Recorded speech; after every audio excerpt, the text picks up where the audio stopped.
ಕೈಗೂ ಬಾಯಿಗೂ ಕೆಲಸ ಕೊಟ್ಬಿಟ್ಟು ಗೋವಿಂದ ಅನು ಅಂದ್ರೆ ಹೆಂಗನನಿ ಅಂತ ಅಣ್ಣ ಬೈತಾ ಕೂತವನಲ್ಲಿ. ಬಿಸಿ ಬಿಸಿ ಮುದ್ದೆ ಕೊಟ್ಟವ್ರೆ. ಒಳ್ಳೆ ಬಾಡ್ನ ಹೆಸರು ಘಮ ಘಮ ಅಂತ ಅದೇ ಗೋವಿಂದ ಅಂತ ಯಾವ ಸೀಮೆ ಗೋವಿಂದ ಹೋಗಯ್ಯೋ ಬಿರ್ಬಿರ್ನ ಇಟ್ಟುಣ್ಕ ಅಟ್ಕೋಯ್ತೀವಿ ಅಂತ ಅವರು. ನೋಡಿ, ನಮ್ಮ ಜನಗಳಲ್ಲಿ ಒಂದು ಕೀಳಿರಿಮೆ ಇದೆ.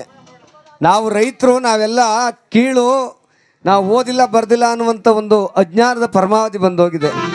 ಆದರೆ ಸತ್ಯವಾಗ್ಲೂ ಹೇಳ್ತೇನೆ, ಓದಿದವರಿಗಿಂತ ಹೆಚ್ಚಾಗಿ ಜ್ಞಾನಿಗಳು ಅಂದರೆ ನಮ್ಮ ರೈತರು, ನಮ್ಮ ಕೂಲಿ ಕಾರ್ಮಿಕರು ಅಲ್ವಾ ಸ್ವಾಮಿ? ಹಿಂಗೆ ಒಬ್ಬ ಪ್ರೊಫೆಸರು ಹೆಚ್ಚಾಗಿ ಓದ್ಬಿಟ್ಟಿದ್ದಂತೆ ಸರ್. ಹೆಚ್ಚಾಗಿ ಅಂದರೆ ಮುಂದಕ್ಕೆ ಅವನ ಹೆಸರನ್ನ ಮುಂದಕ್ಕೆ ಅವನು ಓದಿರೋದ ಬರ್ಕೊಂಡ್ರೆ ಒಂದು ಮಾರಾಗುವಂತೆ ಅಷ್ಟು ಓದ್ಬಿಟ್ಟಿದ್ದ. ಡಿಗ್ರಿಗಳು ಯಾವ ರೈತರು ಬಡವರು ಕೂಲಿ ಕಾರ್ಮಿಕರು ಹತ್ರಕ್ಕೆ ಹೋದ್ರೆ ದಂಡಕ್ಕೆ ಸೇರಿಸ್ಕತ್ತಿರ್ಲಿಲ್ಲ. ಏಯ್ ಹೋಗ್ರ ದೂರ, ಅಯೋಗ್ಯರ ನೀನು ಆನ್ ಮಾಡ್ಕೊಬಿಡಿಯಪ್ಪ ನೀನು, ಅಯೋಗ್ಯರ ಓದಕ್ಕೆ ಬರೀಕ್ ಬರೋದಿಲ್ಲ ನೀವು, ನನ್ನ ಎದುರಿಗೆ ಬಂದು ನಿಂತ್ಕೊಂಡ್ರಿಯಾ ಅಂತಿದ್ದ.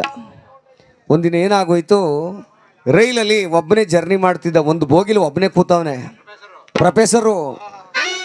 ಈ ಮಂಡ್ಯದಲ್ಲಿ ರೈತ ಗೊತ್ತಲ್ಲ, ಮಗಳ ಮನೆಗೆ ಹೋಯ್ತಿದ್ದಂತೆ. ಕೆಂಗೇರಿಲಿ ಮಗಳ ಮನೆ ಇತ್ತು. ಏನು ಮಾಡವನೆ, ಒಂದು ಅರ್ಧ ಮೂಟೆ ರಾಗಿ ಹಾಕೊಂಡು 2 ಕೋಳಿ ಹಿಡ್ಕೊಂಡು ಒಂದು ಕಬ್ಬುನ ಜಲ್ಲಿ ಹಿಡ್ಕೊ ಹತ್ಬಿಟ್ಟವನೊಳಕ್ಕೆ.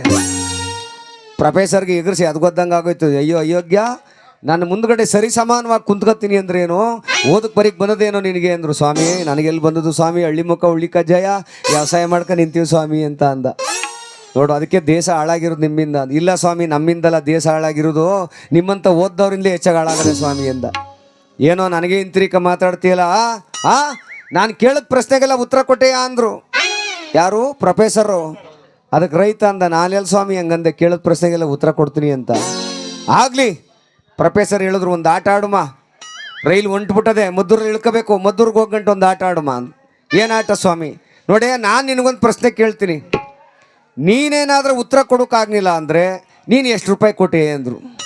ಅದಕ್ಕೆ ಅವನಂದ, ನಮ್ಮ ತಲೆಯಲ್ಲಿದ್ದು ಸ್ವಾಮಿ ದುಡ್ಡಿಲ್ಲ ಸ್ವಾಮಿ, ಮಳೆ ಬೆಳೆ ಯಾವುದು ಸರಿಯಾಗಿ ಆಯ್ತಾ ಇಲ್ಲ, ವ್ಯವಸಾಯ ಇಲ್ಲ, ಹೋಗ್ಲಿ 100 ರೂಪಾಯಿ ಕೊಡುವಂದ. ಎಷ್ಟಾ? 100 ರೂಪಾಯಿ. ರೈತ ಕೇಳ್ದ, ಸ್ವಾಮಿ ನಾನು ಕೇಳೋ ಪ್ರಶ್ನೆಗೆ ನೀವು ಉತ್ತರ ಕೊಡೋಕ್ಕಾಗಲಿಲ್ಲ ಅಂದ್ರೆ ನೀವೆಷ್ಟು ಕೊಟ್ಟರಿ ಅಂದ. ಅವನಂದಲೇ, ನನಗೆ 3 ಲಕ್ಷ ಸಂಬಳ, 1,000 ರೂಪಾಯಿ ಕೊಡ್ತೀನಿ ಅಂದರು. ಯಾರು? ಪ್ರೊಫೆಸರು. ಅಲ್ಲಿಗೆ ಎಷ್ಟು 1,000 ರೂಪಾಯಿನ ಅಹಂಕಾರ ಬಂದಿರೋದು? 900 ರೂಪಾಯಿನ ಅಹಂಕಾರ ಪ್ರೊಫೆಸರ್ಗೆ. ಪ್ರೊಫೆಸರ್ ಅಂದರು, ಇವ್ನು ಯಾವ ಮಹಾ ಕೇಳ್ಬಿಟ್ಟು ನನಗೆ ಪ್ರಶ್ನೆಯ, ಅವನೇ ಒಂದು ಪ್ರಶ್ನೆ ಕೇಳಲಿ ಮೊದಲು ಅಂದ್ಬಿಟ್ಟು. ನೋಡೇ ರೈತ, ನೀನೇ ಮೊದಲು ಪ್ರಶ್ನೆ ಕೇಳು ಅಂದರು. ಅವನು ಕೇಳಿದ ರೈತ, ಸ್ವಾಮಿ ಈ ದೇಶದಲ್ಲಿ 30 ಕಲೆ 30 ಕಾಲು 30 ತಲೆ 30 ಕಣ್ಣಿರುವಂಥ ಒಂದು ಪ್ರಾಣಿ ಅದೇ, ಅದು ಯಾವುದು ಅಂತ ಹೊಸ ಹೇಳ್ಬಿಡಿ ಸ್ವಾಮಿ ಎಂದ. ಏನು ಪ್ರೊಫೆಸರ್ಗೆ ಕೇತನ್ ಪ್ಯಾನ್ ತಿರುಗ್ದಂಗೆ ತಿರುಗೋಯ್ತು ತಲೆ. ಅಯ್ಯೋ ಇನ್ನು ಮನಳಾಗ, ಎಲ್ಲಿದ್ದಪ್ಪ ಅದು 30 ಕಾಲು 30 ಕೈ 30 ತಲೆ ಇರುವಂಥ ಪ್ರಾಣಿ ಈ ದೇಶದಲ್ಲಿ ಎಲ್ಲಿದ್ದೋ ಕಾಣಲ್ಲಪ್ಪ, ನಾನು ಎಲ್ಲೂ ಓದೇ ಇಲ್ಲ. ಏನು ಪುಸ್ತಕ ಎಲ್ಲ ತಿರುಗಿಸ್ತಾ, ಮೊಬೈಲ್ ನೋಡ್ದ, ಫೋನ್ ಮಾಡ್ದ. ಆಗಲೇ ರಾಮನಗರ ಬಿಟ್ಟು ಕೆಂಗೇರಿ ಹತ್ರ ಹೋಯ್ತಾ ಇದ್ರು ರೈಲು. ರೈತ ಅಂದ, ಇದ್ಯಾಕೆ ಸ್ವಾಮಿ ಮೊಲಾಗ್ರು ಬಂದವ್ರಂಗೆ ಕೂತ್ಕೊಂಡ್ರಿ, ಉತ್ತರ ಹೇಳಿ ಸ್ವಾಮಿ ಎಂದ. ಅದಕ್ಕೆ ಪ್ರೊಫೆಸರ್ ಅಂದ, ನನಗೆ ಗೊತ್ತಿಲ್ಲಕ್ಕಂತ ತಗಪ್ಪ ಅಂದ್ಬಿಟ್ಟು 1,000 ರೂಪಾಯಿ ಕೊಟ್ಟ. ಎಷ್ಟಾ? 1,000 ರೂಪಾಯಿ. ಆಗ ಪ್ರೊಫೆಸರ್ ಹೇಳ್ದ, ನೋಡು ನನಗೆ ಉತ್ತರ ಗೊತ್ತಿಲ್ಲ, 1,000 ಕೊಟ್ಟಿವ್ನಿ, ಈ ಅದೇ ಪ್ರಶ್ನೆಗೆ ಉತ್ತರ ಹೇಳುವಂದ. ರೈತ, ನಿಜ ಅಲ್ವಾ ಸ್ವಾಮಿ, ನೀವು ಹೇಳ್ದಂಗೆ ಕೇಳಲೇಬೇಕು, ನನಗೂ ಗೊತ್ತಿಲ್ಲಕ್ಕಂತ ತಗೊಳ್ಳಿ ಅಂತ 100 ರೂಪಾಯಿ ಕೊಟ್ಬಿಟ್ಟು ಸುಮ್ಮ ಕೂತ್ಕೊಂಡ. ಈಗ ಹೇಳಿ, ಯಾರು ನಿಜವಾದ ಬುದ್ಧಿವಂತರು? ರೈತರು, ಕಾರ್ಮಿಕರು. ಓದದೇ ಇರೋರೆಲ್ಲ ನಾವು ದಡ್ರು ಅಂತ ಅನ್ನೋದು ಭಾಳ ತಪ್ಪು ಕೆಲಸ ಅನ್ನುವಂಥ ಮಾತನ್ನು ಹೇಳ್ತಾ, ಇವತ್ತು ಈ ಮೆಣಸಾ ಗ್ರಾಮದಲ್ಲಿ ಇಂಥ ಪುಣ್ಯವಂತರೆಲ್ಲ ಸೇರಿ ಈ ಮಹಾನುಭಾವ ಬೋರೇಗೌಡರನ್ನ ಸ್ವರ್ಗ ಸೇರಿಸೋ ಪ್ರಯತ್ನ ಮಾಡ್ತಾ ಇದ್ರಲ್ಲ, ನಿಮ್ಮ ಪಾದಗಳಿಗೆ ಶರಣು ಸಮರ್ಪಣೆ ಮಾಡೋಣ, ಕೇಳೋಣ.